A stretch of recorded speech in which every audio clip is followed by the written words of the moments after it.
प्यारे विद्यार्थियों एवं मेरे मित्रों, मैं राजीव कुमार अपने YouTube चैनल रियल मैथ्स के माध्यम से आपके समक्ष ट्रिक्स इन मैथ्स हिंदी में पार्ट 4 लेकर उपस्थित हुआ हूँ। मित्रों, आज के इस वीडियो में मैं आपको बताऊंगा कि किस तरह से हम संख्याओं के घनमूल चुटकियों में यानी सेकंड्स में निकाल सकते हैं। To find cube root in seconds, यानी हम सेकंडों में क्यूब रूट निकालना सीखेंगे। तो आइए देखते हैं किस तरह से हम क्यूब रूट को आसानी से और बहुत ही कम समय में निकाल पाएंगे। तो यहाँ हमने कुछ क्यूब रूट के उदाहरण लिखे हुए हैं। पहला हमने लिखा है क्यूब रूट ऑफ 8, यानी cube root of 2 into 2 into 2, और हर 3 समान गुणनखंडों में से एक गुणनखंड लिया जाता है, वही क्यूब रूट होता है। इसी तरह cube root of 125, cube root of 5 into 5 into 5, यानी 3 समान गुणनखंडों से एक लिया जाएगा 5, और वही क्यूब रूट होगा 125 का। और फिर 1000 का इसी तरह 10 गुणा 10 गुणा 10, इन 3 गुणनखंडों से एक लिया जाएगा तो 10 आएगा। यानी हम यहाँ पर ये जान गए हैं कि जब हमको क्यूब रूट लेना होता है तो जिस नंबर का क्यूब रूट लेना होता है उसके 3 समान गुणनखंड करने के बाद एक गुणनखंड ले लिया जाता है। यहाँ पर हमने कुछ छोटी संख्याएं लिखी हैं जो बहुत बड़ी नहीं हैं, जैसे 8 है, 125 है, 1000 है। ये कुछ प्रसिद्ध या फेमस नंबर्स हैं जिनको आसानी से हम क्यूब रूट के लिए जानते हैं। जैसे 8 का घनमूल 2, 125 का 5, 1000 का 10, क्योंकि 10 गुणा 10 गुणा 10, 10 दहाम 100 और 100 दहाम 1000, इसलिए 10 हो गया। बहुत आसान है। इसी तरह ये 5 गुणे 5 गुणे 5, यानी 5 पंजे 25, पंजे 125, 5 ले लिया। ऐसे ही 8 का 2 दूना 4 दूना 8, इसमें से 2 ले लिया, तो ये 8 का घनमूल हो गया। लेकिन इसके नीचे देखिए हमने क्या लिखा हुआ है। चौथा, पांचवा और छठा उदाहरण जो हमने लिया है उसमें घनमूल 121 67 का 23 लिख दिया गया है। अब आप ये सोच रहे होंगे कि ये 23 कैसे आ गया, या हमने जो है इसको आंसर से देखकर लिख लिया होगा, ये आप मन में सोच रहे होंगे। और फिर देखिए 300 763, इसका घनमूल 67 लिख दिया गया है। अब भी आप यही सोच रहे होंगे कि जो है सर कोई जादू कर रहे हैं या फिर आंसर से देख करके सीधा लिख दिए हैं, आप यही सोच रहे होंगे। लेकिन ऐसा बिल्कुल नहीं है। हमारे पास एक ट्रिक है, हमारे पास एक प्रिंसिपल सिद्धांत है, जिसके अंतर्गत हम आपको बताएंगे कि डायरेक्ट आप कैसे इनका घनमूल, ये जिसे 67 लिखा है, 23 लिखा है, या फिर 493 039 का घनमूल 79 लिखा है, तो ये कैसे हमने लिख दिया है। ये आंसर से देखकर नहीं लिखा गया, या फिर कोई ये जादू नहीं है। इसकी एक ट्रिक है, वही ट्रिक हम आपको समझाने जा रहे हैं। तो आइए मित्रों, हम सब समझते हैं किस तरह से हम संख्याओं को देख करके ही उनके घनमूल निकाल सकते हैं। यहाँ तक कि आपको पेन भी नहीं छूना पड़ेगा, खाली संख्याओं को देखा और घनमूल निकाल दिया। तो ये बहुत ही इंटरेस्टिंग और बहुत ही काम की चीज़ है, बहुत लाभदायक चीज़ है। बहुत सारे कंपटीशन, प्रतियोगी परीक्षाओं में भी घनमूल निकालने के क्वेश्चन आते हैं, जिनमें विद्यार्थी लोग बहुत अपना समय खराब कर देते हैं। फैक्टर्स पता करने में अभाज्य गुणनखंड करते रहते हैं, और तब भी कहीं ना कहीं गलती की संभावना बनी रहती है, या फिर समय बहुत लग जाता है, तब कहीं घनमूल आ जाता है। तो आज जो मैं विधि आपको बताने जा रहा हूँ, इससे इन सब समस्याओं का हल हो जाएगा। संख्याओं को देखने के बाद ही तुरंत आप उनके घनमूल लिख देंगे, आपको 1 सेकंड भी नहीं लगेगा। तो अब आप आइए देखिए, समझिए कि क्या तरकीब है ये।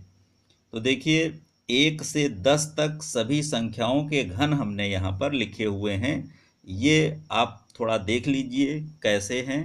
जैसे 1 का क्यूब यानी 1 इंटू 1 इंटू 1 1 हो गया। 2 क्यूब 2 इंटू 2 इंटू 2 8 हो गया। इसी तरह हमने 3 का क्यूब 27, 4 का 64, 5 का 125, 6 का 216, 7 का 343 और 8 का 512, 9 का 729 और 10 का घन हमने 1000 यहाँ पर लिखा हुआ है। तो ये जो आप सब देख रहे हैं, ये प्रथम 10 संख्याओं के घन लिखे गए हैं। आपको खाली ये याद रखना है, ध्यान रखना है कि 1 से 10 तक की संख्याओं के घन क्या होते हैं। ये तो ज़्यादातर लोगों को सब पता ही रहता है कि 1 से 10 तक की संख्याओं के घन, ये कोई बड़ी बात नहीं है, इसको कोई भी बच्चा ध्यान रख सकता है। या अगर नहीं ध्यान रख पाता है तो इस तरह आप लिख लें, तो भी आपका काम चल जाएगा। तो देखिए, 1 का क्यूब 1, 2 का 8, 3 का 27, इस तरह 10 संख्याओं के घन लिखे गए हैं। अब हम आपको ये तरकीब बताने जा रहे हैं कि हमने इसको देखकर यानी 121 67 को देखकर इसका घनमूल 23 कैसे लिख दिया है, ये हम आपको बताने जा रहे हैं। तो देखिए, हमने इन संख्याओं के ऊपर ये काला निशान बना रखा है। इसका मतलब ये है कि हम इधर से दाहिने से बाएं की तरफ आएंगे और 3 नंबरों के ऊपर, 3 डिजिट के ऊपर ये निशान बना देंगे। उसके बाद जो डिजिट बचेंगी उनके ऊपर बना देंगे। हो सकता है आपके पास 2 डिजिट बचें, हो सकता है 3 बचें, हो सकता है 1 ही बचे।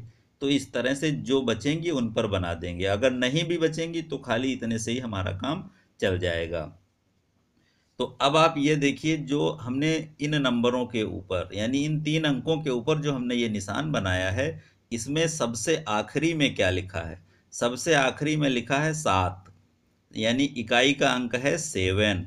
तो 7 का घन कर दीजिए, और 7 का घन 343 होता है, आप यहाँ से जानते हैं। तो 343 का जो आखिरी वाला अंक है 3, वो यहाँ से जो सर्कल हमने बनाया है, ये 3 उठा के आप यहाँ रख दीजिए, 3 आ गया। अब बाकी क्या बचा? ये 3 अंकों को छोड़ दीजिए, बाकी बचा है आपका 12 यानी 12। अब 12 का हम निकटतम घनमूल निकालेंगे, यानी क्यूब रूट ऑफ 12, ये निशान है निकटतम का, यानी लगभग में 12 का घनमूल क्या होगा। अब आप फिर यहाँ देखिए, यहाँ पर आप देखेंगे कि 27 लिखा है जिसका घनमूल 3 होता है, तो 27 हम ले नहीं सकते हैं।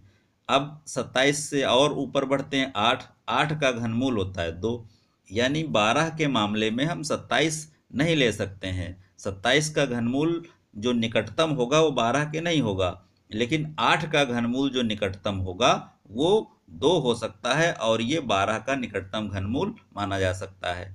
तो इसलिए हम 27 नहीं लिए हैं, क्योंकि 27 इससे बड़ा है, इसलिए इसके ऊपर वाला ही लेंगे।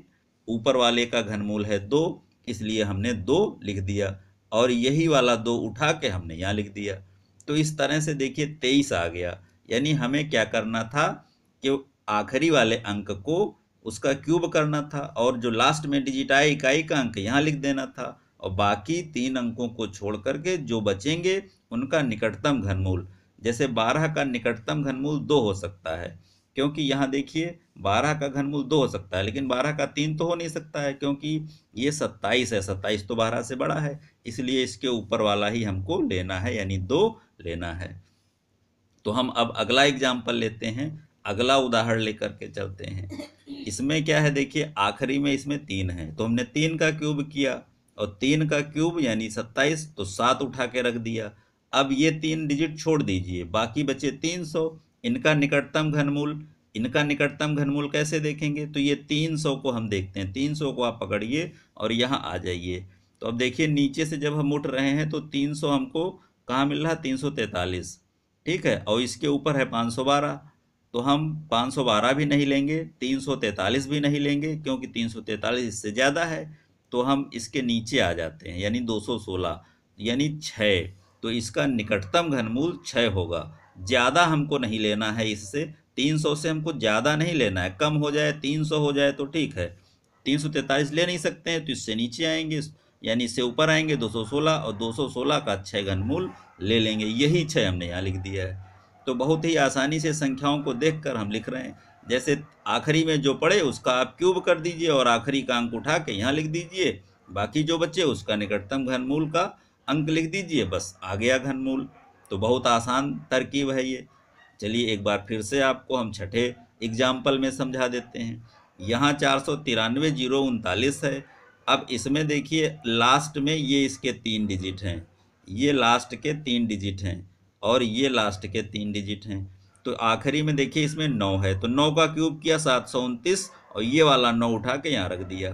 तो बाकी क्या बचा 493। अब इसका निकटतम घनमूल लेना है, ये 7 कैसे आ गया? तो अब 493 को आप देखिए, आप इधर से देखते जाइए 493 कहाँ हो सकता है, यानी इसका निकटतम घनमूल देखिए। ये 512 तो ज़्यादा है, यानी ये नहीं हो सकता है। अब तो ये नहीं हो सकता है तो इससे ऊपर बढ़ें, यानी 7, 343 हो सकता है। आपको बस ये देखना है कि ये नंबर जो है इससे ये बड़ा ना होने पाए, ये हो या इससे छोटा हो चल जाएगा। तो आप 512 नहीं ले सकते हैं क्योंकि 493 से बड़ा है, लेकिन आप इससे ऊपर, ऊपर वाला अंक 343, ये तो इससे छोटा है, ये ले लेंगे। अब इसका घनमूल है 7, वही 7 उठा के हमने यहाँ रख दिया। तो इस तरह से हमने देखा कि इसका क्यूब किया और घन किया, घन का इकाई वाला अंक ले लिया, और 493 का निकटतम घनमूल 7 यहाँ से देख के लिख दिया और 79 मिल गया। तो इस तरह हमने केवल संख्याओं को देखा और देख करके ही उनके घनमूल लिख दिए। तो ये तरकीब दोस्तों बहुत बढ़िया है, इससे आप बहुत कम समय में घनमूल निकाल सकते हैं। तो कैसा लगा आज आपको हमारा ये video, tricks in maths Hindi में, ये पार्ट 4 था। आप हमको कमेंट्स के माध्यम से बताएंगे, और अगर हमारा वीडियो अच्छा लगे तो हमारे चैनल को आप लाइक, शेयर और सब्सक्राइब कर दें, जिससे हमारे सभी वीडियो जो हम डे बाय डे अपलोड करते हैं आपको फ़ौरन आपकी सेवा में मिल जाएं। आपने अपना कीमती समय दिया, आप सभी लोगों को हमारी तरफ से धन्यवाद और थैंक यू।